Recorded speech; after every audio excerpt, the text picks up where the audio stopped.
کی حکمت کا تقاضا تھا۔ باقی آپ یہ دیکھ لیں کہ صدیوں سے کیسا ماحول کریٹ کیا ہے امت کے اندر کہ اگر کوئی شخص مصلح بننے کی کوشش کرتا ہے تو پھر لوگ اس کی خدمات کو بھی پس پش ڈال دیتے ہیں۔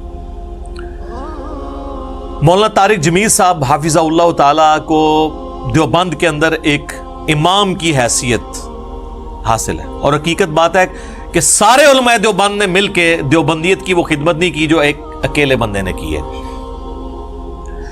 صرف انہوں نے ایک حدیث بیان کی، من کنت مولاہ فہذا علی مولاہ، حدیث متواتر ہے، جامعہ ترمذی میں موجود ہے، سنن کبریٰ البیہقی کے اندر موجود ہے، المستدرک للحاکم کے اندر موجود ہے۔ یہ غدیر خم کی حدیث پہ میری ویڈیو 1 ملین سے زیادہ لوگ دیکھ چکے ہیں، آپ یوٹیوب پہ دیکھ سکتے ہیں۔ بس اس حدیث جو اہل سنت کے ہاں پائی جاتی تھی وہ بیان کیا تو جناب کہنے لگے یہ تو شیعہ عقائد کو پروموٹ کر رہا ہے۔ تو میں اس پہ ایک جملہ بولتا ہوں کہ مسئلہ یہ نہیں ہے کہ آپ انکاری ہیں، وہ کہتے نہیں ہم مانتے ہیں اس حدیث کو، مسئلہ یہ ہے کہ آپ اقراری نہیں ہیں۔ ہم کب کہتے ہیں کہ مولا علی کہنے کا کوئی انکاری ہے؟ اقراری بھی تو نہیں تھے۔ لال رومال والوں نے کبھی مولا علی لفظ کبھی مجھ سے پہلے یوز کیا تھا؟ وہ تو بلکہ بولتے ہوئے لگ رہا ہوتا ہے کہ یہ نیا نیا ہی سیکھا ہے، جیسے ہمارے بعض پولیٹیشنز جب وہ نبی صلی اللہ علیہ وآلہ وسلم کا نام لیتے ہیں تو درود شریف صلی اللہ علیہ وآلہ وسلم لگ رہا ہوتا ہے کہ یہ بھی گھر سے سیکھ کے آئے ہیں، تو وہ بھی مولا علی جب کہہ رہے ہوتے ہیں تو لگ رہا ہوتا ہے کہ یہ نیا نیا ہی سیکھا ہے۔ تو ظاہر تبدیلی تو آئی ہے نا۔ تو طارق جمیل صاحب کو دیوبندی علماء نے اور کٹر قسم کے جو دیوبندی فرقے کے عوام الناس تھے انہوں نے کہا یہ تو فارغ ہو گیا، حالانکہ ہزاروں باتیں دیوبندیوں والی ہیں، ایک بات میں جو بات ٹھیک تھی یہ بھی نہیں کہ غلط کی ہے، صرف یہ کہ کی کیوں ہے، ضرورت ہی نہیں تھی کرنے کی، تاکہ وہ فرقے کی دراڑیں قائم رہے، وہ خلاف ہو گئے۔ دوسری طرف ڈاکٹر طاہر القادری صاحب، مفتی حنیف قریشی صاحب بریلویت میں کتنا ایک منجے ہوئے علماء میں سے، ان کو بھی انہوں نے رافضی ڈکلیئر کر دیا صرف اہل بیت کی شان بیان کرنے کے اوپر۔ اہل حدیث میں مولانا اسحاق صاحب کو تو ریٹن میں 40 علماء نے فتویٰ لکھ کے کہا کہ یہ تو اسلام سے بھی خارج کر دیا، صرف فرقے سے نہیں، انہوں نے کہا یہ اسلام سے بھی خارج ہے، آؤٹ آف کانٹیکسٹ ان کی ویڈیوز کو یوز کر کے۔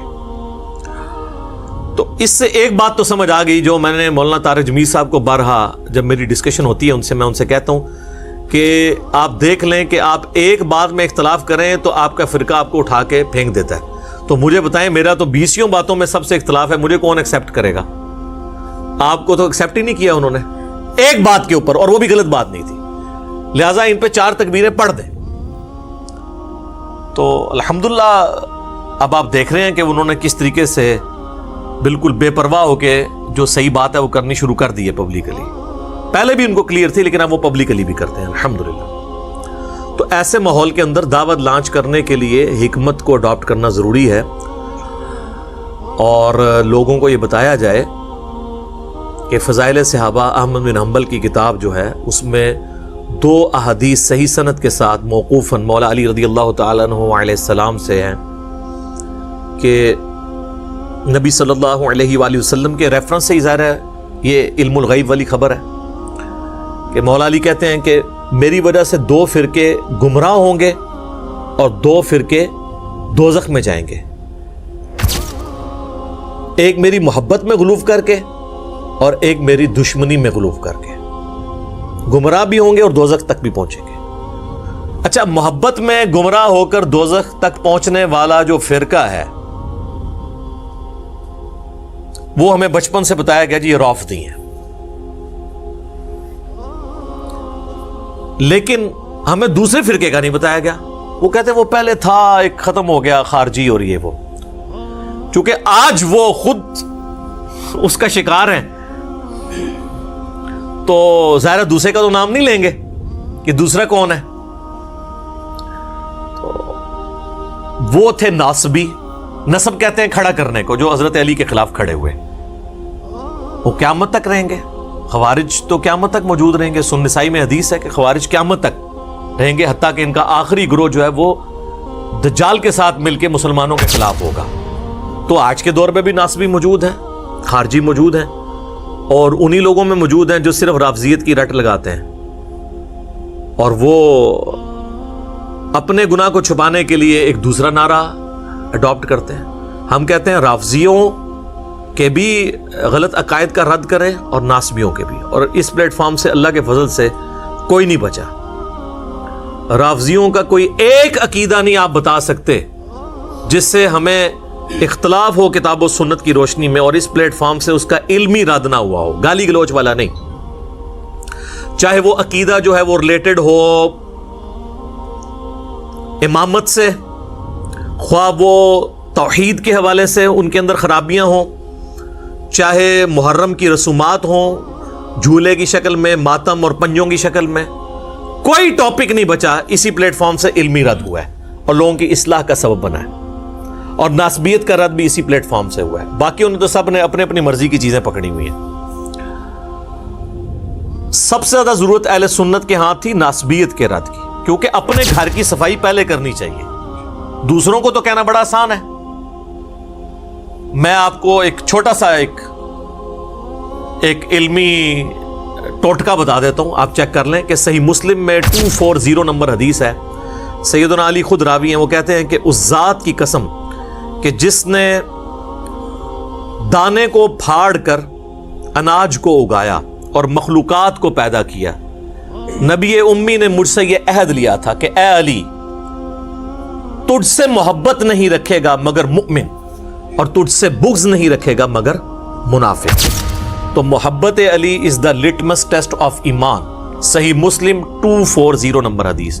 یہ حدیث آپ محرم میں کسی سنی کو ٹیکسٹ کرتے ہیں, آگے دیکھیں کیسے پھدکتا ہے وہ. جتنا مرضی وہ صحابہ اہل بیت کا عاشق ہوگا نا, اس کو فوراً تکلیف ہو جائے گی اس سے. اگر کوئی کہہ رہا نہیں ہوتی تو چیک کریں. اور مزید آگے میں آپ کو بتاتا ہوں کہ سنی کی کسی مسجد میں, ابھی محرم 1442 سٹارٹ ہو چکا ہے نا, کسی سنی مسجد میں آپ ایک چارٹ پہ یہ حدیث لکھ دیں, صحیح مسلم 240, علی سے محبت نہیں رکھے گا مگر مومن, علی سے بغض نہیں رکھے گا مگر منافق, صرف یہ لکھ کے لگا دیں, اس کے بعد آپ تماشا دیکھیں. لیکن یہی بات آپ جعلی بنا کے کسی اور صحابی کے بارے میں لگا دیں, کچھ بھی نہیں ہوگا. تو وہی بات ہے کہ سیدنا علی کی فضیلت کے انکاری نہیں آپ, مسئلہ یہ کہ آپ اقراری نہیں ہیں. اور یہ ہم نے پریکٹیکلی چیک کیا ہے جو آپ کو یہ فارمولے بتا رہے ہیں. آپ کو اگر یقین نہیں آتا آپ چیک کر لیں, کسی دیوبندی کو, کسی بریلوی کو, کسی اہل حدیث کو جو کٹر قسم کے ہیں, یہ ذرا حدیث محرم میں بھیجیں صحیح مسلم, تو آگے وہ آپ کو اوٹ پٹانگ قسم کی خود روایتیں بنا بنا کے بھیجے گا اور عجیب قسم کے جوابات دے گا اور آپ پہ کامنٹس کرے گا. تو آپ دیکھیں گے کہ اندر کا خناس اس کا باہر آ جائے گا. وہ آتے ہی اسی حدیث سے باہر ہے. اور میں کہتا ہوں مولا علی کی شان میں نمبر 1 حدیث اس روئے ارض پہ اگر کوئی ہے نا, وہ یہی ہے مسلم کی 240, کیونکہ یہاں پہ تو ایمان کی بات ہو رہی ہے. اور دوسرے نمبر پہ اگر کوئی حدیث ہے تو وہ ہے کہ علی کی میرے ساتھ وہی نسبت ہے جو ہارون کی موسیٰ کے ساتھ, مگر میرے بعد کوئی نبی نہیں, جو بخاری اور مسلم دونوں میں ہے. انبلیویبل چیز ہے. قرآن میں آتا ہے نا کہ حضرت موسیٰ نے دعا کر کے حضرت ہارون کو مانگا تھا. اس لیول کا رسول اللہ کے ساتھ کوئی سپورٹر تھا نا تو مولا علی تھے رضی اللہ تعالیٰ عنہ علیہ السلام. اور فرمایا کہ میرے بعد نبی کوئی نہیں آنا. یعنی سیدنا علی اگرچہ حضرت ہارون کی طرح نبی علیہ السلام کے سپورٹر تھے جیسا کہ وہ موسیٰ علیہ السلام کے, لیکن نبی نہیں تھے. تو کیا مطلب ہے کہ نبوت کے فوراً بعد اگر کوئی درجہ ہے تو مولا علی کا ہے. اور اس میں یہ بھی امپلائڈ ہے کہ اگر کوئی اور نبی ہوتا تو مولا علی اس کے لیے ڈیزرونگ تھے. جس طرح کہ جامعہ ترمذی میں صحیح سند سے حدیث ہے کہ میرے بعد اگر کوئی نبی ہوتا تو عمر ہوتا. یعنی یہ فضیلت کے طور پہ, جیسے قرآن میں بھی ہے قل ان کان للرحمن ولد فانا اول العابدین. اے نبی فرما دو بالفرض اگر اللہ کا کوئی بیٹا ہوتا تو سب سے پہلے میں اسے پوج رہا ہوتا. یہ سمجھانے کے لیے, اس سے کوئی لم یلد ولم یولد ختم نہیں ہو گیا, یہ بات سمجھانے کے لیے.